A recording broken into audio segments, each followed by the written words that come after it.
Many people have not been able to kind of hit back at Harry. I think he may have bitten off a bit more than he can chew with her. And I think, she's one of these rare occasions where anyone can say anything about Harry and Meghan. Anyone can say anything, and they always do. But it's one of those rare occasions where you think, hang on, this is actually a credible person who is giving her side of the story, and that's why I think it's more powerful. The king going to hospital for that is a drama. It's a I'm story. sorry, it is a drama. It is a story. It's the king going to hospital and he pulling out of engagement. Yeah. So, I mean, it's with context. He was out, he did go home, Camilla didn't go with him, and he's back out this week and he'll be going to Italy in a couple of days. But, anytime the monarch goes to hospital, particularly when he's been suffering cancer for over a year, is a big story. That's why it was on the front page of every newspaper. Hello and welcome to a new episode of the Right Royal podcast with me, Andrea. And me, Emmy. This week has been a shocker. We have so much to catch up on about the royal family, not just about King Charles' unexpected hospitalisation, but also because of all of the drama surrounding Prince Harry and his beloved charity, Sentebale. Yes, it was recently revealed that Harry and the other charity co-founder, Prince Say So, stepped down from the organisation following a fallout with the chairwoman, Dr. Sophie Chandauka. The very public conflict has escalated to surprising levels, so we'll be discussing it with plenty of other updates with The Sun's royal editor, Matt Wilkinson. We'll also be discussing Kate's Mother's Day video. A year on from Photoshop Gate. As well as Meghan's impressive debut with her brand As Ever. And we'll be catching up with Prince William's good friend Gail Porter, who recently joined him for an exciting Homewards event in Glasgow. But first, let's welcome our delightful royal editor, Emily Nash. Welcome!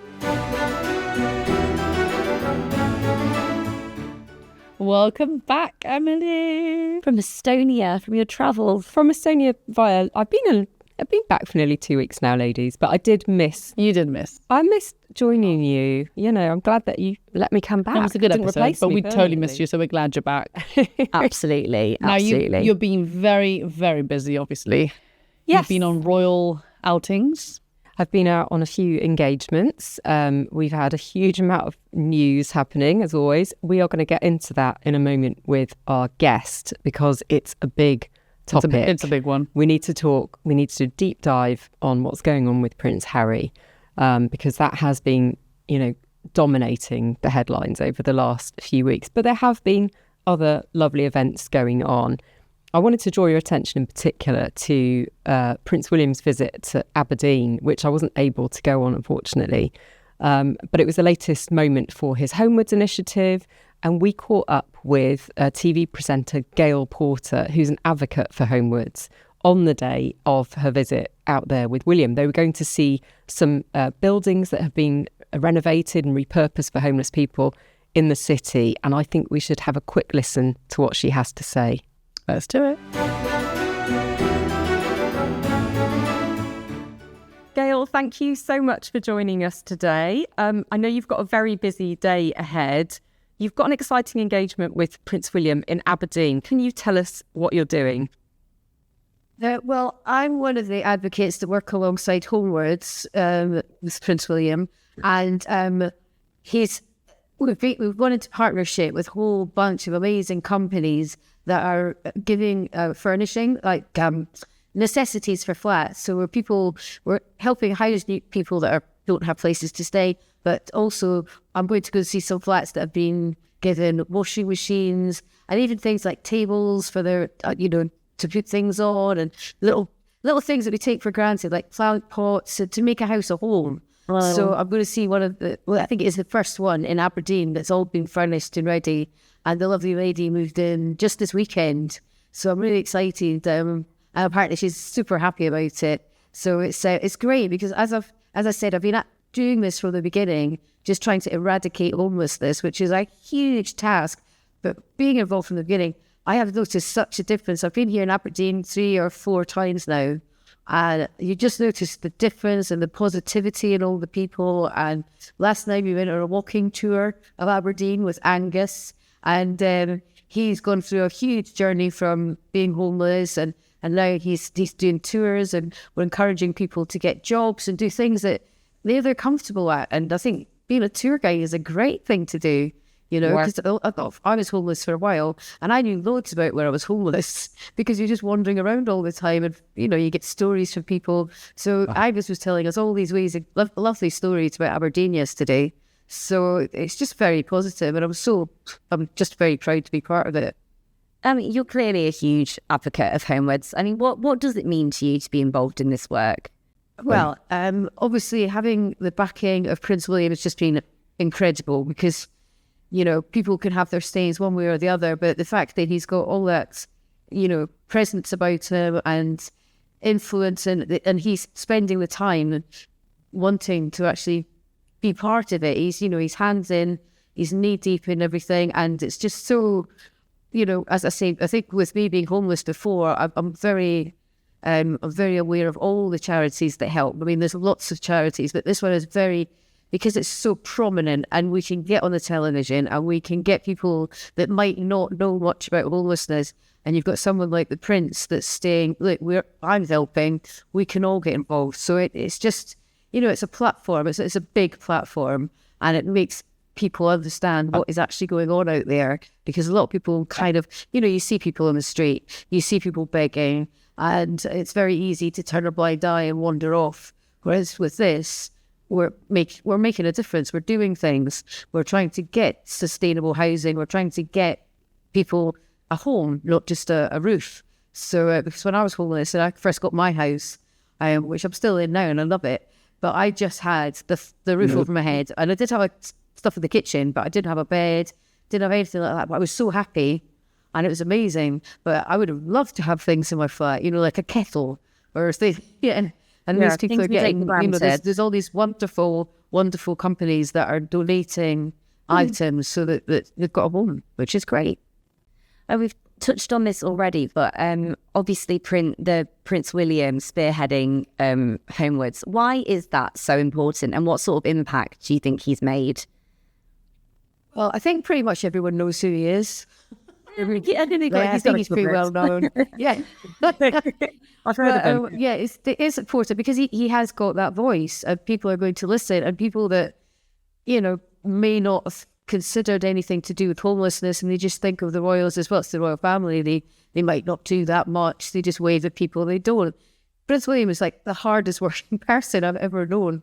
And I was trying to keep a track of where he was, not in a weird way. Like last night was good. Oh my God, he was been in Somerset, he's been with the farmers, and he's been dealing with mental health and loneliness. And then today he's already off somewhere in Aberdeen, and then I'm meeting with him this afternoon.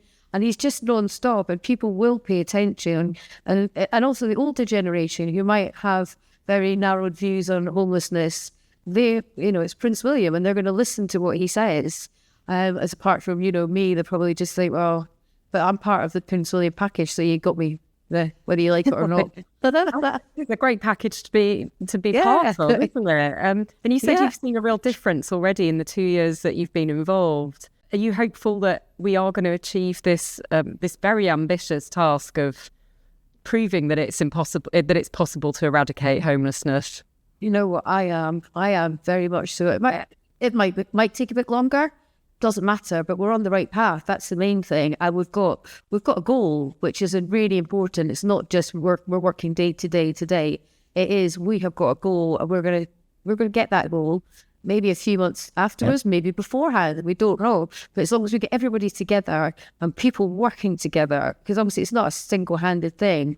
It's getting all these amazing people to join in and offer jobs and offer like the stuff to go into flats and to point you in the right direction of setting up your bank account or so many things. And just the more people that think, oh, I could do that little bit. You might think it's a tiny bit, but you'd be surprised what you could do to help. Anything, you know, just work experience somewhere, just giving people a purpose in life. So yeah, I do think so, because I think it is doable. There's so many, you know, I live in London, and the times I go running or go for a nice walk, and you pass all these empty buildings that have been empty for years. You just think, you know, I always walk past and think, oh God, there's so many things that can be done with that. But then you need to sort of get the right people to talk to and the right people to start making things happen. And I've just found out that my landlady's selling my house, so I had pure panic.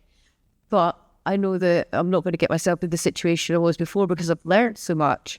And I know that if I do need help, I know where to go and I know what to do. Whereas when I was homeless for the very first and hopefully the very last time, I had zero idea, nobody to talk to, and I was ashamed.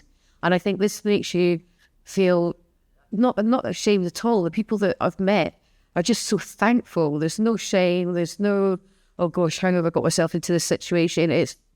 I'm seeing people more going, okay, we're here. What can you do for us, and what can we do for you? So we're all working together. They're doing amazing things. You know, like Angus yesterday is doing great things.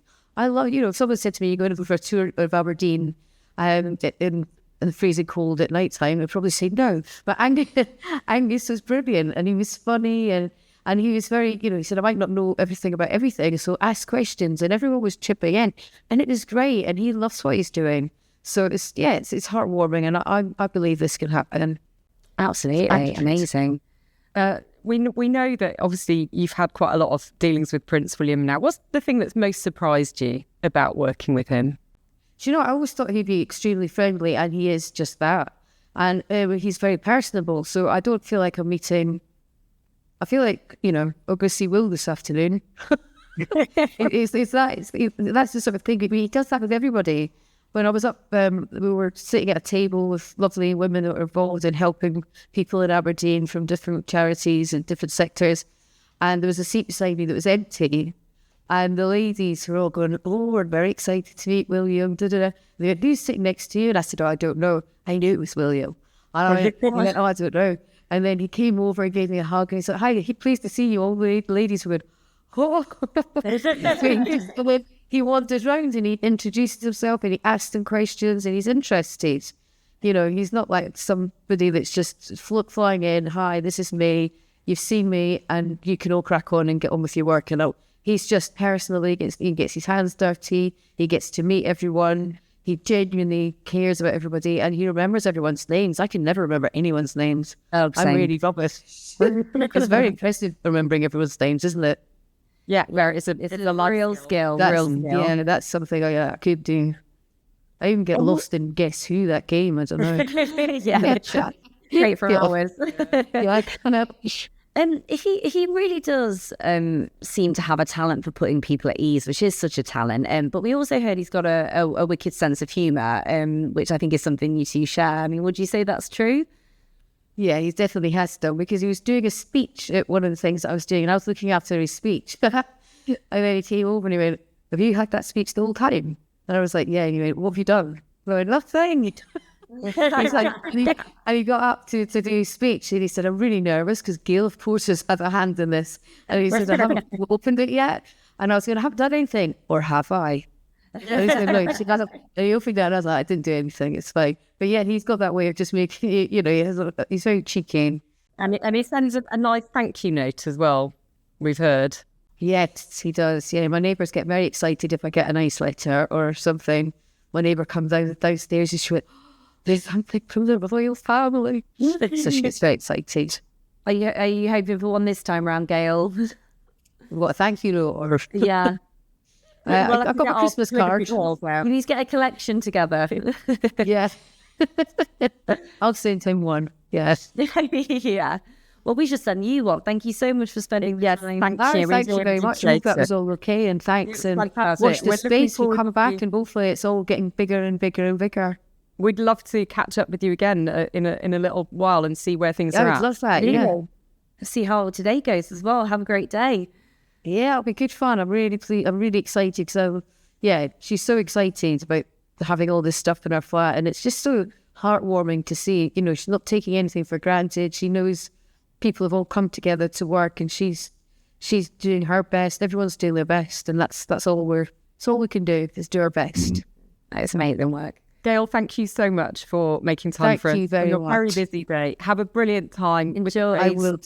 And we'll check in with you again soon. Oh, she was lovely, wasn't she, Gail? Very funny. She's very funny. And what's so special about her is that, A, she's a great presenter, but she has that lived experience of homelessness. You know, if you're not familiar with Gail's story, it's worth having a read. She, you know, fell across hard times and she's really built herself back up. And you get the sense that she's really enjoying what she's doing with the Prince. It's really giving her a purpose, and she's now able to sort of give something back. So it was fantastic to talk to her. It really was. And I want her to get a letter from Prince William and to let us know as soon as possible. Fingers crossed, fingers crossed. Now, Prince William has been busy because he made a huge announcement this week that excited you, I think.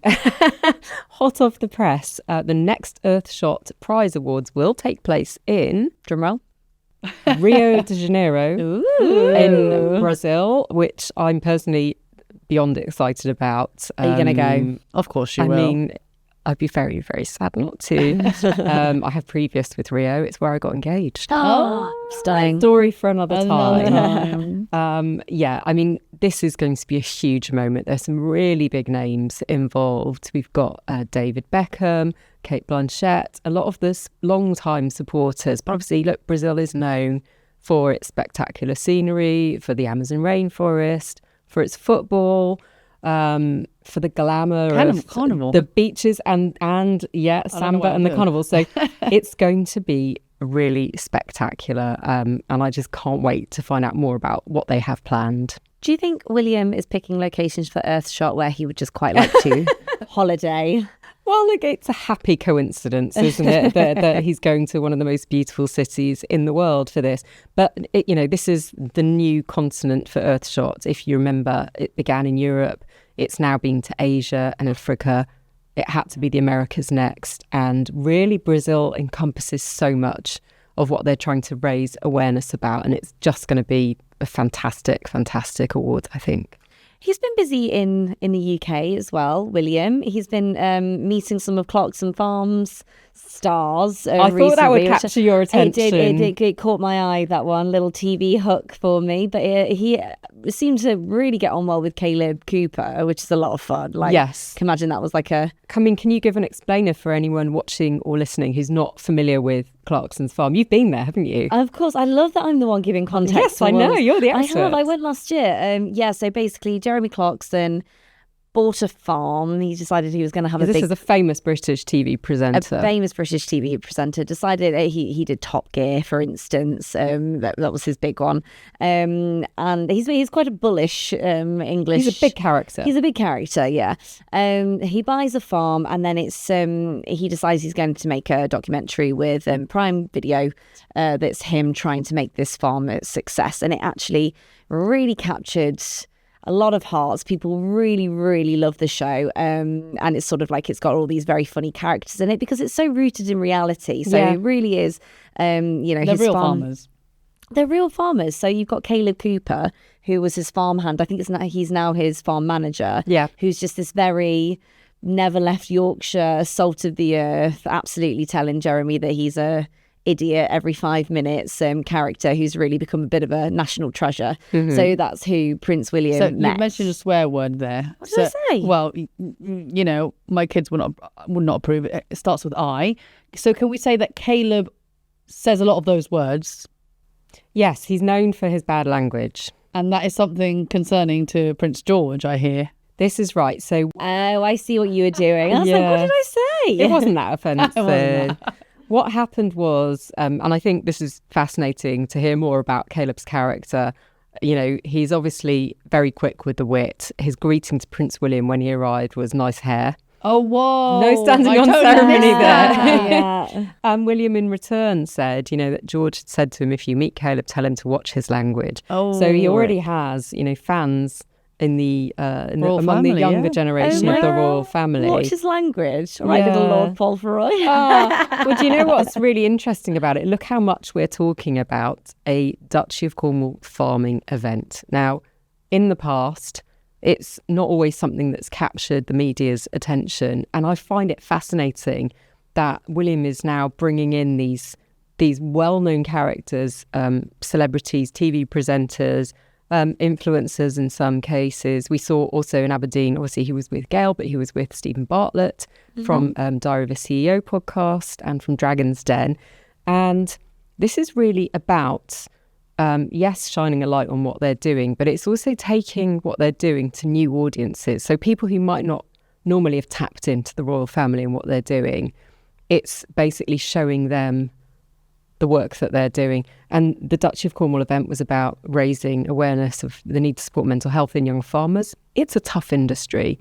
It's really hard to make a living in farming. There are so many challenges, and you spend a lot of time on your own, whether you're on your tractor or out in the field. Yeah. And so this was all about giving people the tools to help themselves and help others in the community. Clearly, great. Clearly successful weeks for Prince William. But whilst all these amazing things have been happening for him, there's been a lot of drama. And I think now is the right moment to bring our lovely guest in, Matt Wilkinson. Yeah, it's the royal editor of The Sun, Matt Wilkinson. Let's welcome him, shall we? Let's do it. Matt, thank you so much for joining us today. It's always great to have you on the show. There hasn't been much going on, has there, on the Royal Beat? Another quiet week, yeah. Let's talk about Prince Harry and the fallout from this really extraordinary situation with Sentebale. Let's just go back to the beginning. This came as an absolute bolt from the blue, didn't it? This story in the Times saying that he'd resigned, along with Prince Ciso, the whole board of trustees. And Dr. Sophie Chandauka hit back pretty quickly, didn't she? What did you make of all that?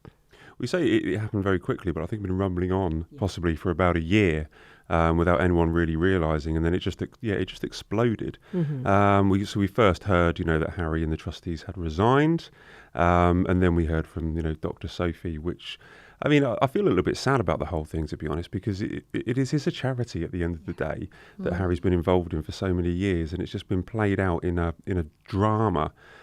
In public. I don't blame Dr. Sophie for speaking. Mm-hmm. She has every right to do that and get her point across. I think it's absolutely fine. But it's just very sad that what was effectively, something that Harry set up and that was for many years was quite successful has turned into this bitter public dispute. But the problem is that we keep talking about this, but Harry often brings the drama. He's often the common denominator here, and this big war of words. Harry is at the centre of it, unfortunately. I mean, that's kind of the first thing I thought when you were saying that. I was like, the publicity started with Harry's very sort of quite strongly worded statement. Yeah, I mean, I think, as you say, this had been rumbling on for quite some time, but it came out because his side, I think, put the story out there, didn't they? And that's something that she hit back on quite strongly. And she used very strong terms. She's called it bullying and harassment at scale. That's really quite a tough pill for him to swallow, isn't it? Well, yeah, it feels almost like he's met his match finally. He's held abuse at the media, at the British royal family, about the UK for year after year after year, and then suddenly we got a credible woman, an intelligent woman, an educated doctor, a successful woman is actually coming back and coming out with, hitting back that many people have not been able to kind of hit back at Harry, or people who lack a little bit of credibility have not been able to. But the fact that it's her that's saying it, who's had this experience working with him, and also can explain exactly what happened on that day, or give her side of a view of what actually happened on that day with the Netflix cameras that was captured on camera, it really opens it up. But it's the fact that I think he may have bitten off a bit more than he can chew with her. And I think, she's one of these rare occasions where anyone can say anything about Harry and Meghan. Anyone can say anything, and they always do. But it's one of those rare occasions where you think, hang on, this is actually a credible person who is giving her side of the story, and that's why I think it's more powerful. It sounds very complicated, and like both perspectives have a very valid claim to be upset and put out. But guys, what actually happened? Can you give us the whole context? Well, I think what's gone on? There is obviously this Charity Commission investigation ongoing, and that will sort out the facts in this matter. And I think it's worth pointing out that people on the Duke's side have been very clear that he's confident that these allegations will fall away once that comes to a conclusion. But I think, the truth always lies somewhere in between, doesn't it? And I'm sure that both sides have legitimate concerns that they have aired. But I think what's shocking about it, and as you said earlier, is that at the heart of this is an absolutely brilliant charity. I've been out to Lesotho. I've seen the work they've done. I've been to many of the polo fundraisers over the years. And really this has been at the heart of Harry's sort of mission in public life. So regardless of what has gone down, this is just absolutely devastating for him to have walked away from it. Well, part of his spare earnings also went to the charity, didn't That's they? right. I just want to understand, or help me understand, why the statement? Because the press or the Times had seen this coming, they reached out to them, they felt that they had to release a statement, or they just wanted to get ahead of it. What do you think? Or was it emotion-led? I think it was probably about taking control of the narrative. Matt, I don't know what you think about that, but certainly there had been this move to remove Dr. Sophie from her position as chair. She dug her heels in and said she wasn't going to leave. And I think that people on the side of the former trustees felt that it was their only option. She was pursuing legal action against them for trying to make her leave her position, claiming misogyny, misogynoir. I can't remember all the other. I mean, there was a case going through court at the moment. The papers haven't been lodged, but the case earlier in March, I think March the 5th, it actually got lodged in the court case. Yeah. Dr. Sophie against the trustees of Sentebale. I think that's the way right. it's phrased. But it's actually it's an ongoing. We've got the beginning of a court case, which is going to get even uglier. But the issue for me here is not necessarily the minutiae of who said what and when they said it and what was released. It's the fact that this kind of proves that the Queen was right with Megxit to not give a hybrid deal or a half-in, half-out deal, because what we're seeing here is accusations that Harry was exploiting his charity for his own gain by getting Netflix cameras into a polo game. And the whole fear was when Megxit was decided that if they did a half-in, half-out deal, that Harry would do this. He would maybe attend Trooping the Colour and bring Netflix cameras or something like that. So what we're seeing being played out is kind of justification for the Queen's Megxit terms. But could there also be a perspective that Harry wanted to bring the Netflix documentary in to raise awareness for Sentebale as well? Well, it's funny you should say this, because a colleague of ours attended this polo match. Really? And you guys have written about it on the website this week. Do you want to tell us a little bit more about that in particular? I mean, I remember talking to her on the day and she was passing me videos. We had that video of, the presenting the trophy and everything that happened on stage between Meghan and Dr. Sophie. And honestly, when we saw it, we saw nothing. I mean, we saw a bit of movement, but we didn't make anything of it until we posted it online. Just in case you've been living under a rock like me, like what moment are you referring to? There is a moment where they're doing the trophy, they're posing for a picture, and Dr. Sophie doesn't quite know where to stand. She tries to move towards Harry, but Meghan is next to Harry. And then Meghan asks her if she wants to move to the other side. So she's in the middle. And I think there's a bit of a misunderstanding where Sophie doesn't quite know where to go. But we didn't get that in the video. We posted it online and it was everyone else that then started commenting on the awkward encounter. Okay. But honestly, that day was a good day, and we interviewed... you interviewed Dr. Sophie. Yeah, and she was really happy. Well, she actually was she spoke about the Netflix team in glowing terms and about how great the exposure would be for Sentebale. So obviously, at some point, everyone was on board with this. Yeah. At least in public. Yeah. And is now that moment being treated as a point of contention? That is the starting point, apparently. Well, look, it's been, as you say, it became a big story. And she alleges that Team Sussex reached out to her and asked her to make a statement, to make this story go away. And at this point, she said, no, I'm not becoming an extension of your PR.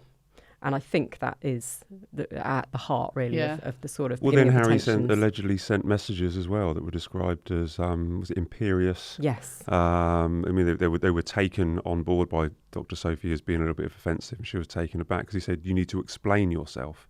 And I don't think she felt that she needed to explain herself, which is fair enough. Oh, gosh. So it's all pretty toxic. I think we can all agree on that. I did read on social media, one of your colleagues said that this moment made her jaw drop. And was this like really shocking for you guys?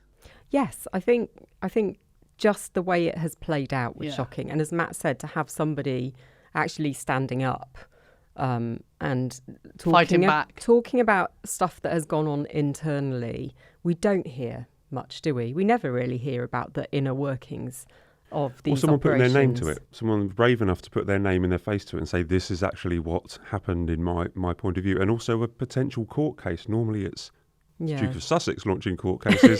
Now the shoe is on the different foot. Well, and this is the, and going back to your question about why they've all stepped down, it was a way of avoiding this court case, isn't it, in a sense, because there's no case to continue anymore. She stays in place.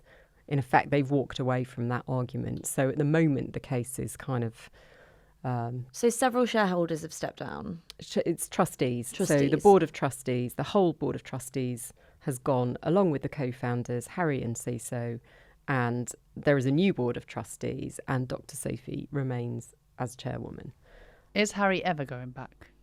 That's the $1 million question. I don't think it could possibly happen while she is still in situ. Well, she also raised the idea, she was saying that Harry's only visited Lesotho once in the last 5 years. Yeah. The reason that the charity was set up was really good intentions, but she's saying that the world has slightly changed, like HIV and AIDS isn't a death sentence anymore, and they kind of need to focus on other things. So she just wants to take it in a different direction. Does Harry really have the time to invest in Sentebale anymore? Like, he used to be able to do it, but he's only visited once in 5 years. And if you believe the chairwoman, he's maybe a little bit out of touch as to what direction the charity should be going in. But the whole board of trustees standing down. I mean, does Sophie have support as well? Well, she has a new board of trustees. Yeah. She's also, interestingly, being advised by someone called Ian Rawlinson, who in the past was on the board at the Tusk Trust, which is one of Prince William's charities. A lot has been read into that. I'm not sure you need to go much deeper into that. I think that's a whole new podcast episode. But so she does have support. But look, it's going to be absolutely fascinating to see how this plays out. And what is really sad is that a brilliant organisation is now potentially going to implode as a result of this very public spat. Matt, what is your prediction for what's going to happen next? Oh, you can never predict anything. Come in the on, royal Mystic family. Meg, You must let's know hear this it. by now. I have a diary. There are certain things you go, I know it's going to happen on such and such day. I know when trooping's going to happen. Everything else in between, anything going to happen. Honestly, I have no idea. I think that Dr. Sophie will probably go a little bit quiet now. I think they'll all just try and make it kind of disappear off the news. But I can't see Harry getting back involved in Sentebale. I really can't. And it's sad because it's one of his final... I think he's got Wellchild and he's got Invictus, and it's like one of his final legacy projects from when he was as a working royal, and it has been tarnished. And I genuinely think the idea of him taking Netflix cameras and kind of exploiting that, for his Netflix show, I think that's really bad. And I think Dr. Sophie said that people were leaving the charity because they didn't want to donate money, or the donors were not donating because Harry had a toxic brand. And I think that's, if we take a step back, that is what's happening. Harry does have a toxic brand and probably doesn't have a place in Sentebale charity anymore. Wow. Now, this was clearly a really bad month for Harry. Do you think there's been any communication between him and his family? I mean, I would assume maybe his father. I obviously don't think. No. William, no. I don't think anything's changed in that room. We know that the King was ill a couple of days ago, or last week, and Harry wasn't told. My understanding is that they didn't want to add to the drama, so they didn't want to add to make it seem like it was more serious than it was. Whereas when he did go to hospital, they told Harry before, and Harry flew back. This was when he was diagnosed with cancer. Harry flew back, and they didn't want any of that kind of drama. So.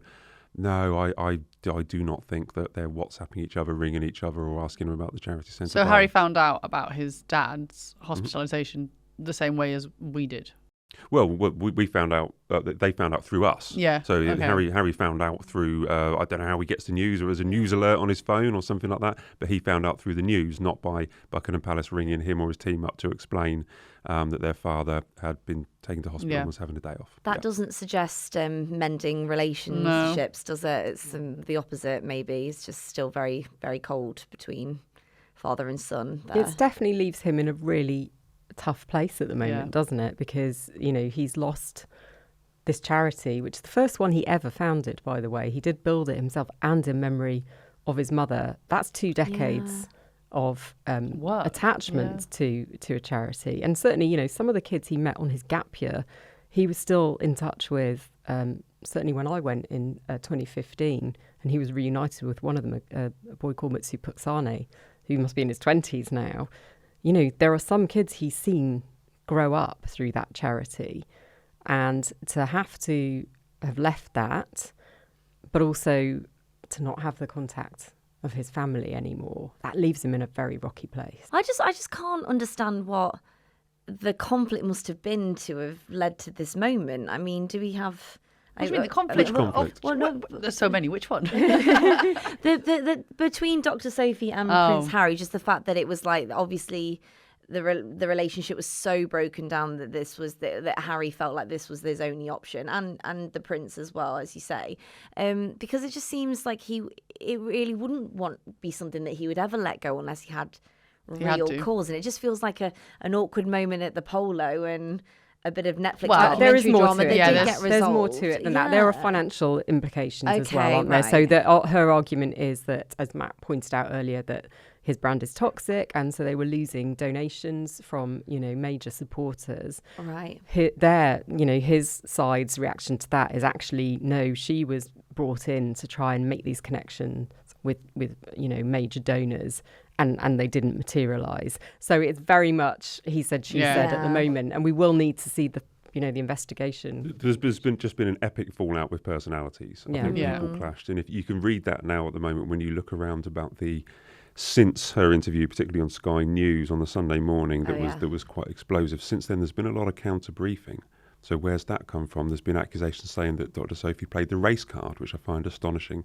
There's accusations that she spent hundreds of £1,000s on consultants. There's talks about her being poisonous. These are things that are being pushed out from somewhere, I don't know where, into the media to kind of counter brief against Sophie. So you can just see there, played out over the last week or so, that there's been a whole major relationship breakdown between Sophie and the trustees, and clearly between Sophie and Harry and Meghan as well, coming out of that video. So I think it's a clash of personalities that's just erupted.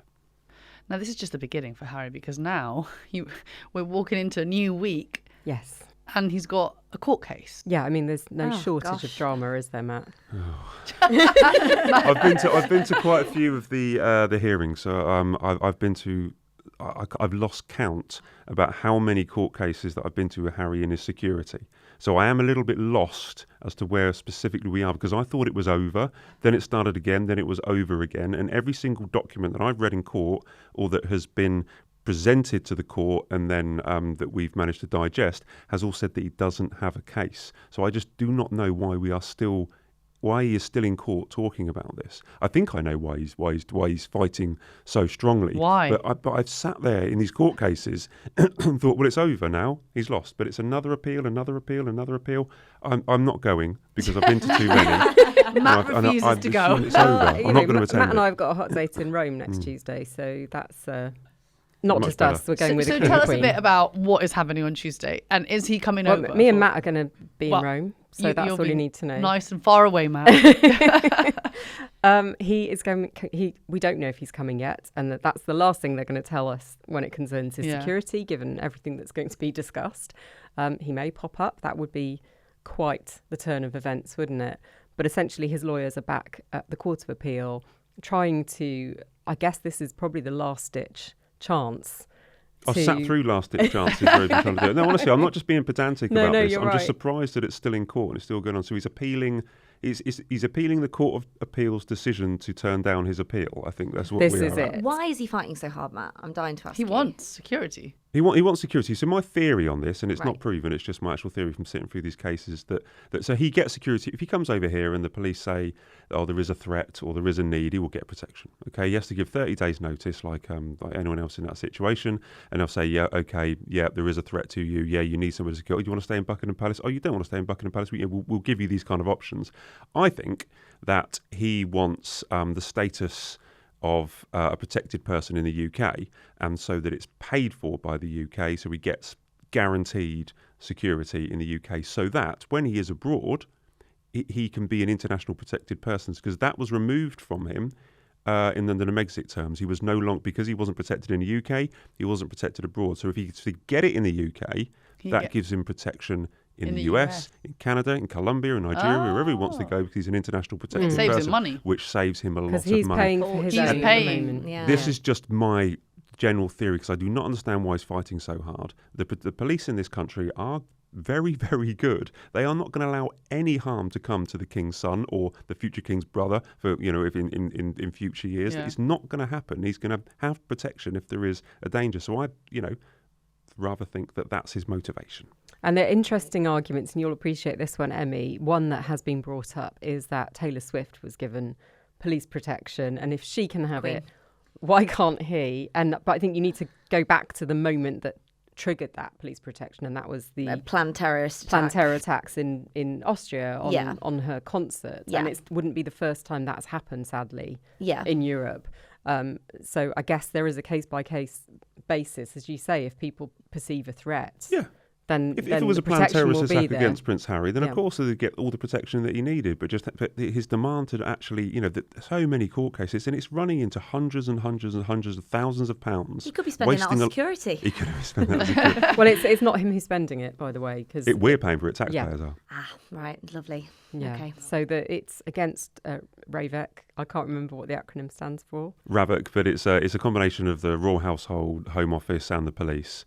They hold regular kind of committees to decide who gets protection. How are the taxpayers paying for this? This court is case. it is part of the Home Office. So this executive committee comes under the Home Office. So he is effectively taking legal action against the Home Office, Against his father. which we all pay. Against the King's government, he's taken legal action against. Okay. So it's the Duke of Sussex versus His Majesty's Home Office. in the Right. Court papers. Which is awkward. Right. Emmy's annoyed. No, I guess I didn't really understand the family dynamics. Try footing through 7 or 8 days of court cases spread over 2 years. You'll be very annoyed by listening to this repetitive stuff about him trying to say, all these same arguments he puts through every single time. And the Home Office will not budge. The judges haven't budged, but he just keeps on fighting for Well, it. let's hope for your sake that this is the last one. I feel like we should move this on before Matt it's left in tears. It but is really fascinating, though. But I agree. but going back to the king and the fact that, as you say, Harry didn't jet in with this latest setback in the king's health, and for anyone who's missed it, he spent some time in hospital suffering from side effects related to his cancer treatment. Obviously it's being played down, and he's been back at work. Did that work, though? That playing down statement, did it work? Because then you went to the news sites and it was quite alarming, I thought. Well, so I got told off. I don't mind admitting it. I got told off because the guidance to us was this is not a drama. It's a mere bump in the road. Yes.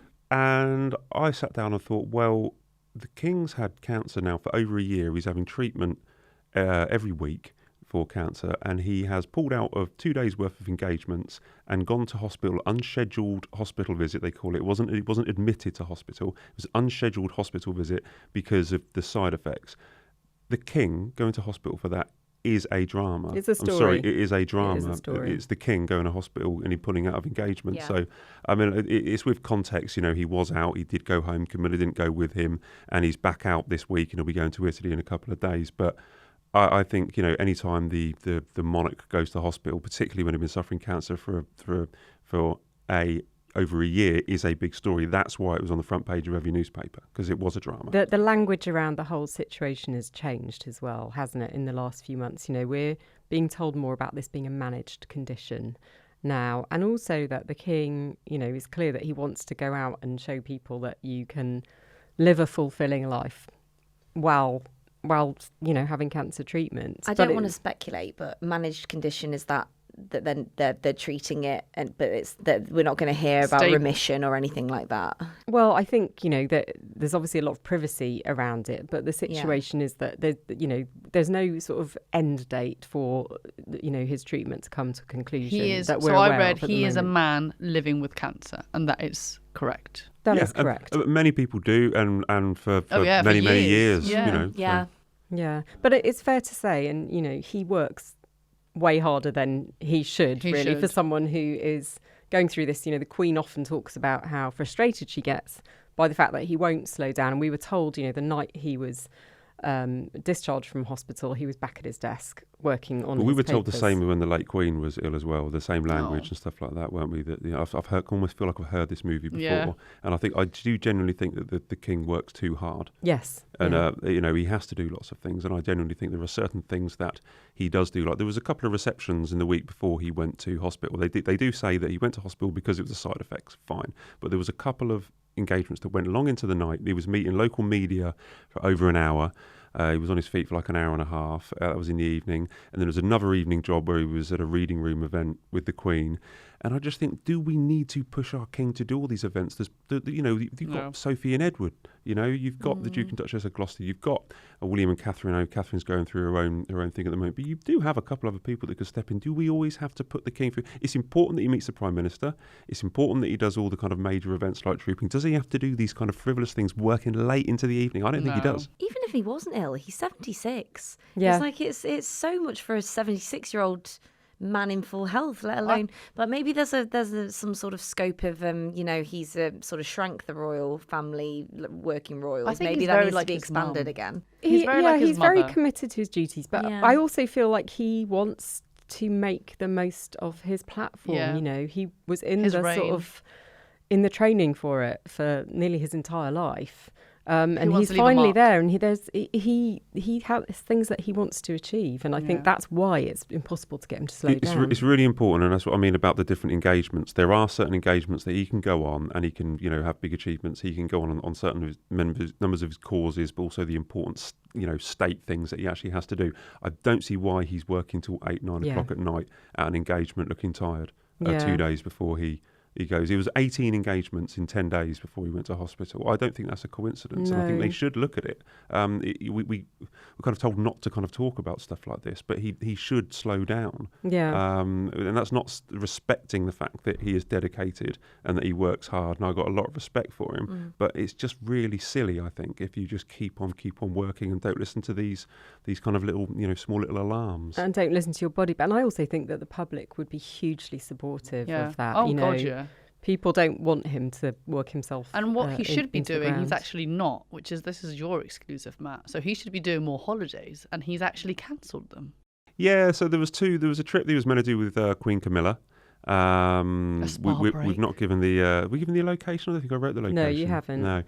So he was meant to go with Queen Camilla.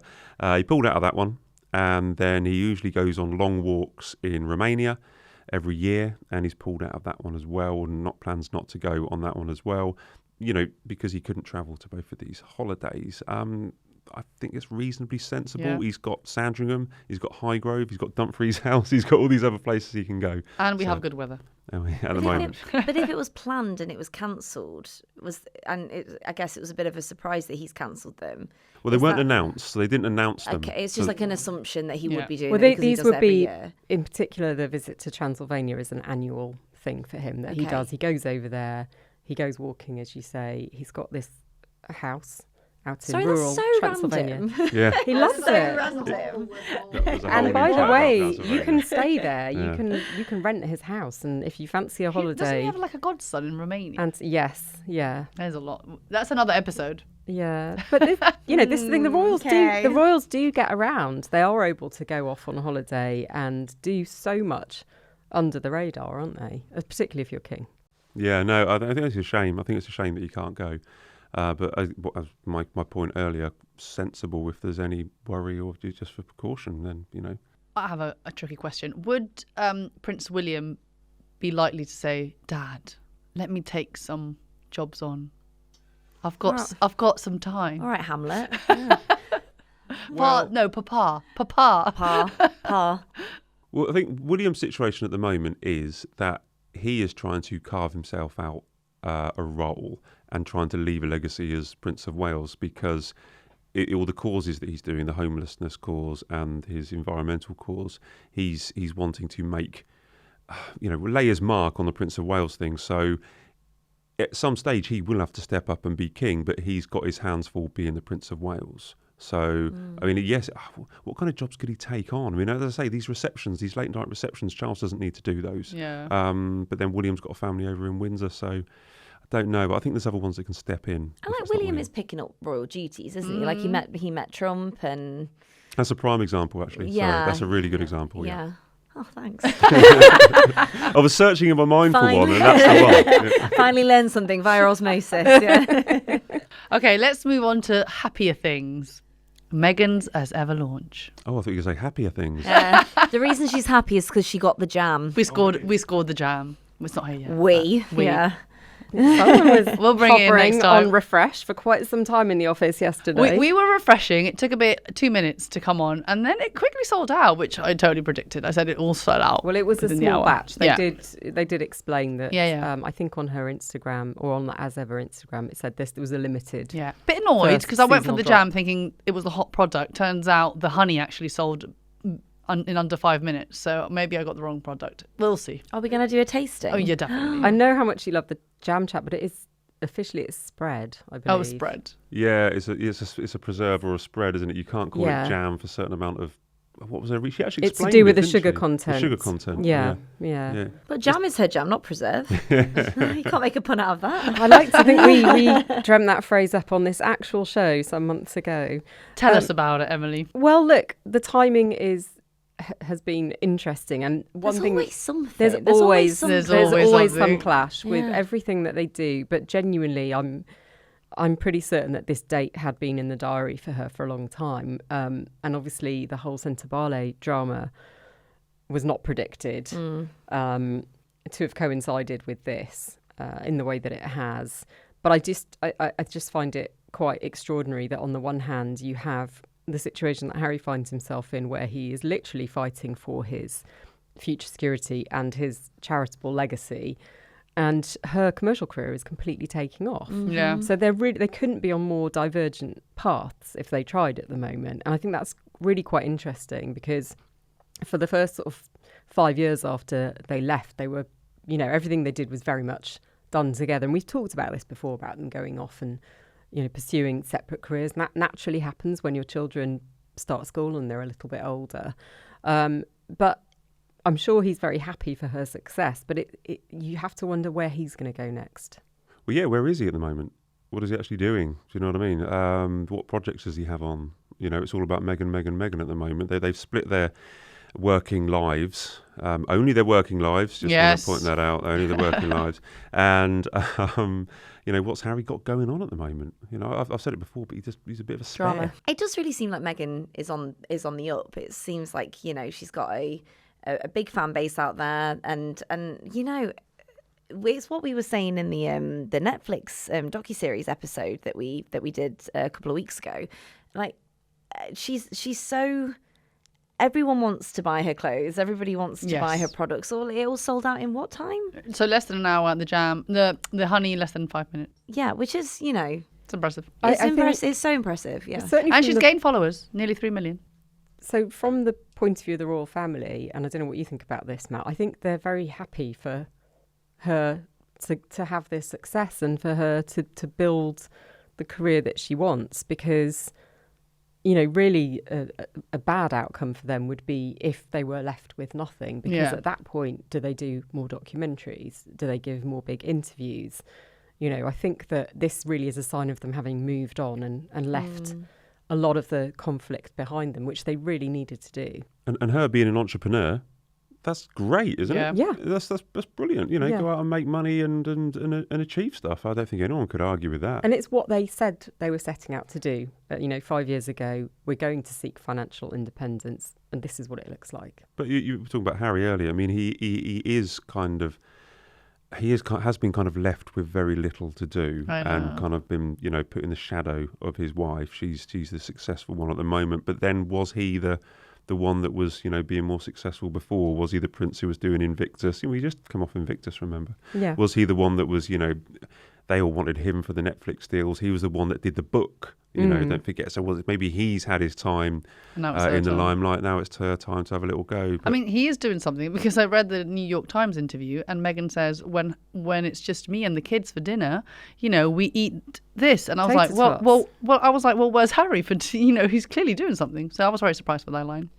I think we've talked about in the podcast before that it just seems like Harry's like one true love is his charity, like his charities. Like that's where he would like to position himself. While she's Yeah. pursuing the commercial stuff, I think he really would like to just fall back onto, what he knows best, which is the charitable stuff, the philanthropic And Better work. Up. He still does talks with Better Up. He's still doing that as well. But, let's not forget, he talked a lot about services for all, when they left. It's, suggesting that was the route he wanted to pursue. So he has to sort of overcome the Sentebale thing, and whether he builds new projects or whether he spends more time, certainly, if he does get lucky in the Court of Appeal, he could do more with his patronages in the UK. So, as far as I see the situation, like the stakes really couldn't be higher for him in terms of what happens in the Court of Appeal. He's having a month, isn't he? He's having a month. Not a good month. Yeah. I don't envy him. I can't imagine their bedtime chat. He'll be a bit depressed. She's obviously excited. Oh, God. I know. I'm just We don't thinking need to imagine that, Andrea. As a married couple, I'm just thinking, like, you're so excited, you're so pumped. Megan's dancing on her Instagram while she's cooking, and then you've got Harry, who's literally going through the worst month ever. I just can't picture it. She seems a lot more confident at the moment, doesn't she, Megan? Yeah, she's Seems very a lot more confident in her and kind of videos. owning herself. But you mentioned about that New York Times interview. The one thing that I remember reading in there that I think the journalist wrote that Meghan was aware of the criticism that she had been that she had looked kind of out of touch in her show, and she stood there and she said, "I haven't always lived like this," and showed her kind of house. So I think she is confident, but I think and succeeding, but I do think that maybe she is still a little bit unaware and unable to deal with any kind of criticisms that's come her way. I mean, I got one negative. Both struggled with, isn't it? Yeah. I got one negative comment the other day on YouTube, and I'm still struggling. So. Change your whole wardrobe. Sorry about that. No, on a serious note, I do have one more question regarding the social media. What do you think Harry thinks about the exposure that of the kids are getting on social media? Because they are appearing more and more in photos and videos. I know they're not, their faces are not being shown, but this is so different to what we've had with the royal family. My understanding of this, or up to a certain stage, is that Harry would much rather his children were not seen. He doesn't want them to be papped. He's got this idea that if he takes them outside of Montecito, that there's a horde of us out there trying to take pictures of his kids. They're not, by the way. Whereas Meghan, quite, she's grew up in California. She wants her children to have a more kind of California-style lifestyle, take them down the beach, go out, do stuff. She doesn't want to hide them away. And we've seen this, haven't we, more and more with the use of Lilibet and Archie. We don't see their faces. No. Well, a lot of celebrities do that. But so does Beatrice and Eugenie, I believe. Yeah, they do the same. I think as no, well. Beatrice practically never shares. It's quite common, even, among influencers. They will use their children in imagery, but either blur out the faces or, shoot them from They the will back. get papped, though, when they're 16, probably. Yeah, but no one really uses them. It's a different culture. I think Harry's living in something that, a lifestyle from or the way things were like when he was a child. Things are just not like that anymore. No, the media landscape has shifted. Yeah, and I media don't law as well. Yeah, exactly. And I don't think you could argue that Meghan isn't exploiting the children. She's just maybe she is exploiting them, but she's using them to display her brand because she's a mother. Remember? And she's a homemaker and cooking at home. So I remember there's one episode of With Love Meghan where they had the children's party and there were no children. Yeah, that was strange. So I don't particularly mind her putting pictures of the children on, but I think Harry probably is not overly happy. Yeah, I guess it's again, it's privacy on their terms as well, isn't it? It's they don't have the royal family sort of maybe putting pressure to take the kids to an event or because they presumably Archie would have gone to Charles's coronation if they were working members of the royal family. Well, I'm just getting South Park vibes. But stop. but I guess in this way it's like they never said they wanted total anonymity, right? So it's kind of like doing this just the back of their heads. Is that their version of a middle ground? I don't know.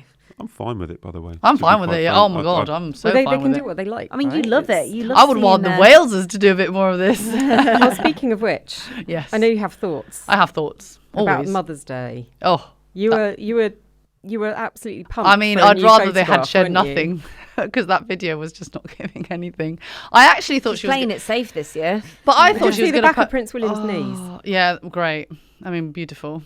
I've never seen anything like it. I just thought I heard that there wasn't going to be a photo, and I thought surely not. because if you don't put a photo, we're going to talk about last year even more, and they gave us a video and it was just very... Did you not think... No. Look at the stress that we're talking about here. We're talking about the Sentebale row, okay? We're talking about the king, drama or non-drama, going to hospital.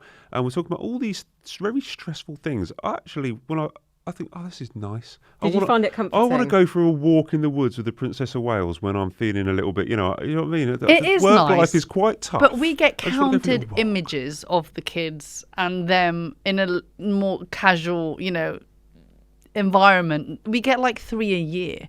And now that one has been taken out. But look, the way that things went down after the last Mother's Day. But it wasn't our fault. But you can also see from their perspective why they might feel a bit less charitable about doing it this year. 100%. I'd be like, you guys aren't getting anything. Yeah. Yeah, well, it wasn't our fault though.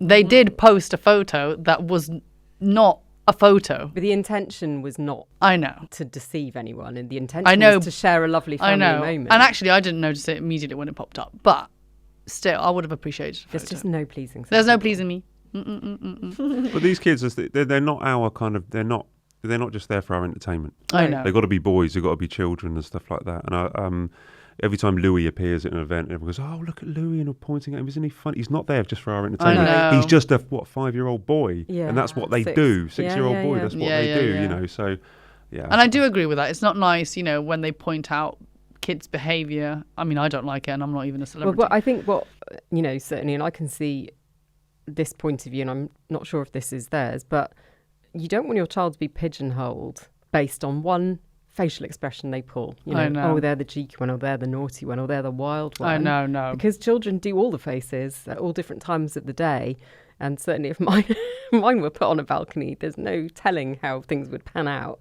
And you don't want a sort of character to be built around your child by people who don't know them. It's interesting you say that, because that's what we're not led to believe, but that's the kind of prevailing kind of thing. But if you think back to, I think it was the coronation, they were putting out videos of Louis kind of being a bit of a rascal as well. So Wales has got to be a little bit careful not to pigeonhole him into that position. Yeah. But there was a social media caption as well, I think, for when they did it was like the concert. Some of us had more fun than others. Louis certainly did. Yes. Eye emoji. Yeah. That's probably the one I was thinking of. Yeah. And I think because he had sort of been very playful during the the pageant, and obviously that got picked up, so I think they just kind of acknowledged that in a jokey way. But also the drawings that they did recently, they made us guess who did what. So kept you busy, Andrea. I mean, they're keeping me very busy. Andrea, if you want to do a long chat about our run-ins with press offices in the palace and the disputes between what they do and they don't tell us, then we could go on for a long time. I mean, I think that's another episode for the summer. Emily can tell you how I annoy her so much, poor Emily. But I'm always moaning. Did you get that, by the way? Is that on tape? Yeah, I got that. Can I ask though, Kate hasn't been seen, and I know she's in remission, and I know she said she wouldn't go back to work fully, but she hasn't been seen for weeks. Now there's an extended Christmas holiday break, Easter, which is very long for them. What do you think? Do you not think that she should be doing a bit more publicly? My view on the Princess of Wales, and it remains the same, is that she will end up being Queen. Okay, she is currently a mother of 3. Okay, who is recovering from cancer, and I'm prepared to give her as much time as she wants, because we are going to be.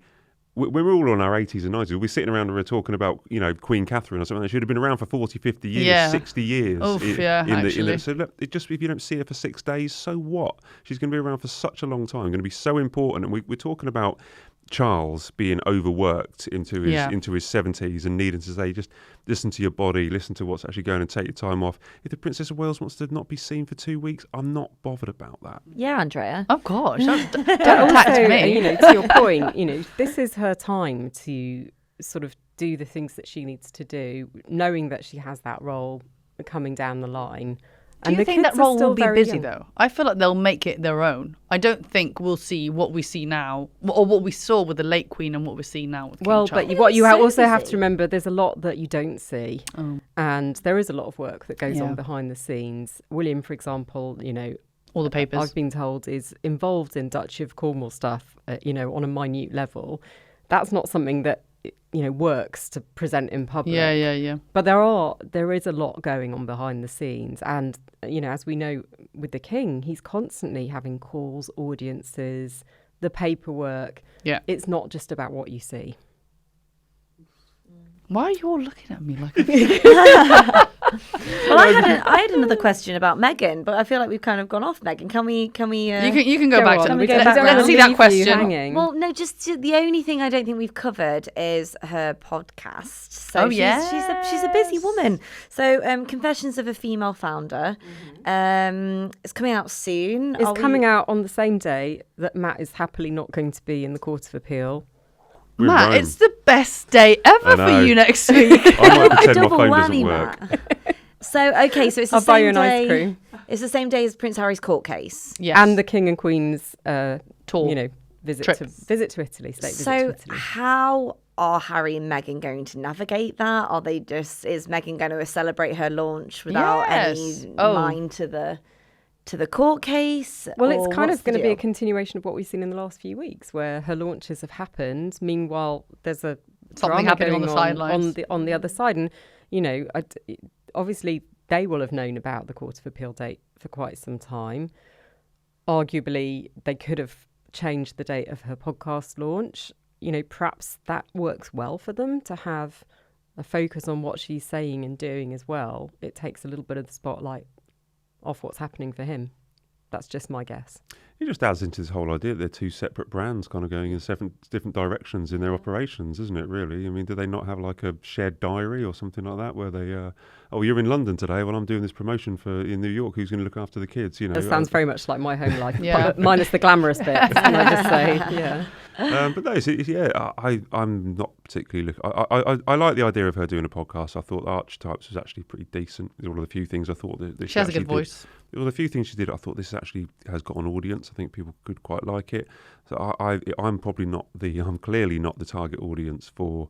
You're not a female founder. For the female founder, but I don't mind her doing You might it. get some good tips. Yeah. Yeah, I thought it was interesting the things she talked about. And she said, this is about girls' talk, but it's also how to turn small ideas into billion-dollar ideas. I'm there for that, are you? She's clearly down that route of like, I am a money-making entrepreneur with full of business ideas, coming up with everything to kind of, be like a working mother. She's clearly now marketing herself as that kind of person. I want to be that person, so I'll let you know how I get on. You're gonna I'm going to listen to those episodes. Very good. I'm going. Well, any other questions? No, I was gonna pivot. I was gonna segue actually, because it's like, well, speaking of celebrities, can we call Meghan a celebrity? Yes. Can we call her? Okay, fine. Social media influencer, entrepreneur. Well, we'll have to wait and see how the podcast pans out. You can report back. I'll report back. Let us know. Give me a year. Matt, thank you so much for coming in. As always, it's brilliant to hear all your thoughts on the latest royal news. We'll definitely have you back for that in-depth discussion about what we can and can't say about things. One day in the future. Thanks for coming. Thank you. And that's everything from us today. Thank you so much to Matt, Emily, and to you two for joining us. We'll be back soon. In the meantime, get more from Hello with our entertainment podcast, The Daily Lowdown, available on Spotify, Apple, and wherever you get your podcasts. Bye.